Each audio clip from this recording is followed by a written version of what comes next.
Bienvenue sur le podcast Liberté libérale. Je suis Aurélie, psychologue entrepreneur. Pendant longtemps, j'ai fait ce qu'on attendait de moi, jusqu'au jour où je me suis autorisée à sortir du cadre et à m'épanouir pleinement. Avec ce podcast, j'aimerais vous aider à créer une activité qui vous ressemble. Alors ensemble, incarnons les thérapeutes de demain. Bienvenue dans l'épisode numéro 35 du podcast Liberté libérale. C'est aussi le dernier épisode de l'année 2022. Et quoi de mieux que de vous faire un épisode sur les 3 leçons que j'ai apprises en 2022 sur l'entrepreneuriat. C'est parti. J'avais très envie de vous faire un petit peu une rétrospective en fait de cette année parce que, il y a 3 grandes leçons vraiment que j'ai apprises et que je retire de cette année d'un point de vue entrepreneuriat, d'un point de vue business, d'un point de vue pro et c'est toujours avec transparence et humilité que j'avais envie de vous les partager aujourd'hui. Donc bah, écoutez, c'est parti. La première leçon, c'est que la critique en fait, bah, c'est une bonne chose. Alors comme tout le monde, hein, j'accorde plus ou moins d'importance au regard des autres et ce qui me fait le plus peur, bah, c'est le jugement de mes pairs. On pourrait croire, hein, que les psychologues sont des êtres bienveillants par nature, mais je vous assure qu'entre eux, bah, cette notion elle a tendance à disparaître au profit de celui qui exercera son métier de la meilleure manière. Et j'ai pendant longtemps eu peur d'être jugée par mes collègues, peur de ne pas faire comme il faut, jusqu'au jour où j'ai reçu ma première critique sous un post LinkedIn, où je me livrais en toute vulnérabilité sur mon syndrome de l'imposteur en plus. Et ça, je vous en avais déjà parlé dans l'épisode numéro 26 du podcast, où je vous expliquais, comment gérer la critique, ou en tout cas, comment j'avais géré, moi, de mon côté, cette première critique. Pour moi, l'entrepreneuriat, c'est vraiment la meilleure école de développement personnel et je peux vous dire que j'ai jamais autant progressé sur moi que depuis que je me suis lancée dans cette belle aventure il y a déjà plus de 3 ans. Alors je m'étais préparée, hein, à la critique en cultivant une pensée que j'appelle une pensée ressource, qui était, ou qui est d'ailleurs toujours: «Si je suis critiquée, bah, c'est que je suis visible». Et du coup, ça, c'est une bonne nouvelle. Ça m'a permis de dire tout haut des choses qui, encore quelques années, j'aurais jamais osé avouer. Comme, bah, par exemple, mon besoin justement de prendre de la distance avec la souffrance des gens et le fait d'assumer que je ne veux plus faire de consultation. Mais que je veux développer mon activité en ligne avec mes programmes, d'accompagnement, digitaux notamment. Et ce désir, ben, en fait, il est au fond de moi depuis le tout début. Mais j'ai jamais osé écouter cette petite voix intérieure, par peur des fameux «qu'en dira-t-on?». Mais mon corps, il m'a assommé à coups de migraine jusqu'à ce que j'entende le message et que j'agisse en ce sens. Et je peux vous dire que ça a été une libération, cette décision. Parce que ça m'a permis de me rendre compte, pardon, du nombre de thérapeutes, bah, dans la même situation que moi, qui ne savaient pas quoi faire. Bref, je m'égare un peu, mais en gros, si tu es critiqué, bah, c'est une bonne nouvelle, ça veut dire que tu es visible. Alors, au-delà, hein, de la visibilité, c'est aussi le signe que tu prends ta place, que tu assumes enfin qui tu es. Parce que comme dit l'adage ou la chanson, plaire à tout le monde, c'est ne plaire à personne. Plaire à n'importe qui, n'est-ce pas? Et je peux vous dire que j'ai longtemps été personne, puisque je me suis toujours adaptée en fait à la personne que j'avais en face de moi, en allant jusqu'à mettre de côté mes opinions par peur d'être rejetée. Le fameux caméléon. Aujourd'hui, bah, j'ai un peu l'impression de faire ma crise d'ado en retard parce que je suis presque dans la provocation parfois dans mon discours pour faire réagir, pour être clivante, pour prendre position et presque, bah, pour chercher la critique, pour être honnête. Alors oui, je cherche la critique même si je la redoute, hein, on va pas se mentir encore, parce qu'en fait, je sais que je serai autant détestée qu'appréciée et certainement que si tu m'écoutes aujourd'hui, je vais y arriver, c'est que tu fais partie, bah, de cette deuxième catégorie. Sinon tu aurais déjà fermé l'épisode depuis longtemps. En tout cas, j'aime à le croire. Alors j'adore partager mes expériences et je sais que, bah, c'est ce qui vous plaît vous aussi, les auditeurs de ce podcast-là qui m'écoutez. Parce que d'après les stats, bah, et vos retours, c'est vraiment ça qui vous fait réagir.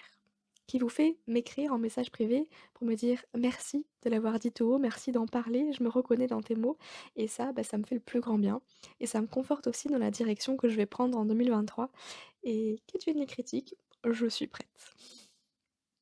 Alors je pourrais aussi, hein, vous parler du fait que la critique, ça vient rien dire sur nous en fait, hein.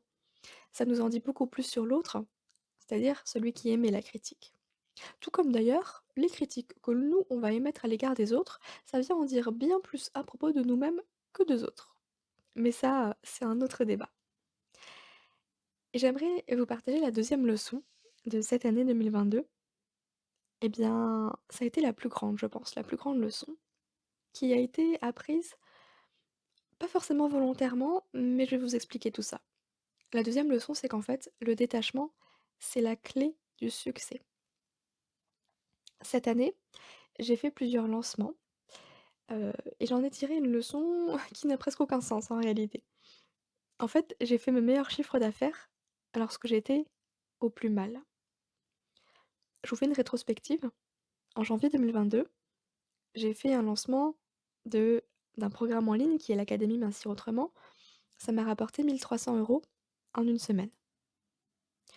En août et en octobre, j'ai aussi fait un lancement sur ces 2 mois-là et ça m'a rapporté 2 000 € en une semaine. Et en novembre, accrochez-vous, j'ai fait 2 500 € de chiffre d'affaires en 6 heures. Mmh.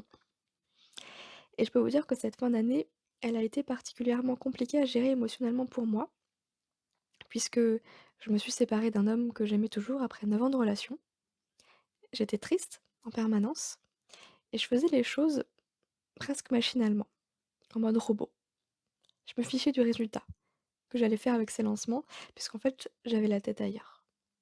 Et bah, c'est là que j'ai fait mes meilleurs chiffres. Alors non, hein, on n'a pas besoin d'être dans une bonne énergie tout le temps pour que ça marche. La preuve par 3.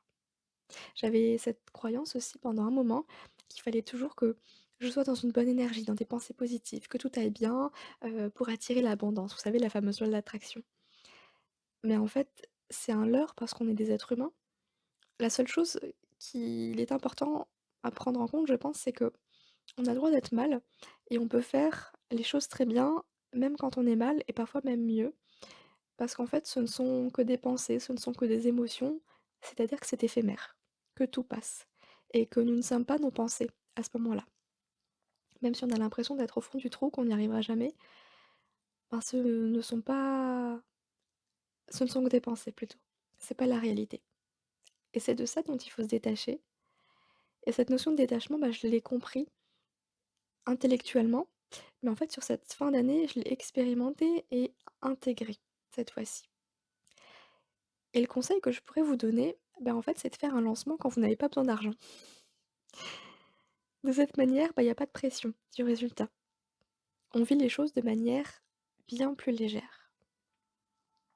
Et quand je vous dis que j'étais au plus mal, c'est que au mois d'août, mmh, ou au mois d'octobre, non je crois que c'était au mois d'octobre celui-ci, j'ai relancé l'Académie Mincir Autrement que je le lance à travers un challenge gratuit de 5 jours, où je suis en live chaque jour. Le dernier jour, le vendredi, c'est le jour où je présente mon programme. Et ben, je peux vous dire que 5 minutes avant d'appuyer sur live, j'étais en train de vomir la tête dans les toilettes. Ouais. Et pourtant, ça ne m'a pas empêché de délivrer un contenu de qualité et surtout de vendre derrière. Et c'est quand même paradoxal, hein, de se dire que pour atteindre ses objectifs, bah, il faut presque ne plus vouloir les atteindre en quelque sorte. Ou plutôt être dans cet état d'esprit que, bah, peu importe le temps que ça prendra, vous les atteindrez vos objectifs. Et qu'en fait, le quand, il compte pas tellement. C'est pas vous qui décidez. Et je peux vous dire que cette leçon, elle a clairement été, bah, la plus importante pour moi cette année et ça m'a permis de revoir mon état d'esprit, ma «stratégie» entre guillemets de lancement dans le sens où j'ai pas envie d'attendre d'avoir besoin d'argent pour faire un lancement. Parce que c'est le meilleur moyen de se planter et de finir avec zéro. Donc l'idée, c'est de pouvoir faire un lancement quand on n'en a pas besoin. Alors bien sûr, hein, il faut prendre en compte, les moments où vous êtes dispo et où vous avez envie de le faire, je dis pas. Mais si vous arrivez à parler de vos offres sans avoir besoin de vendre, et ben, vous allez voir qu'en fait, bah, vous allez vendre, tout seul, sans vous en rendre compte, sans effort. En tout cas, je vous souhaite vraiment d'expérimenter ça parce que c'est hyper puissant et complètement déstabilisant, pour être honnête. Et la troisième leçon que je voulais partager pour, cette année 2022, c'est cette fameuse expression: «Saute et le filet apparaîtra». Alors cette expression, je l'ai entendue pour la première fois dans un épisode de la série Monk et je l'ai trouvée carrément gonflée, jusqu'à encore une fois que je l'expérimente. Quand j'ai décidé d'arrêter le cabinet, je savais que je prenais un énorme risque financier. Parce que même si mes lancements fonctionnent, bah, je lance pas mes programmes tous les mois, hein. Donc j'allais être confrontée à un manque de stabilité financière qui me terrorisait, littéralement. Hein, ça me provoquait des insomnies, des migraines et j'en passe. Mais en fait, j'étais OK avec le fait de prendre, bah, des petits boulots de temps en temps comme ça, au cas où, pour venir, mettre du beurre dans les épinards, comme on dit. Et un mois après ma décision de, fermer le cabinet, bah, je recevais non pas une, mais 2 nouvelles opportunités que j'ai saisies et qui allaient combler la perte financière du cabinet. Et là, bien sûr, je ne vous le cache pas, ça a été un soulagement.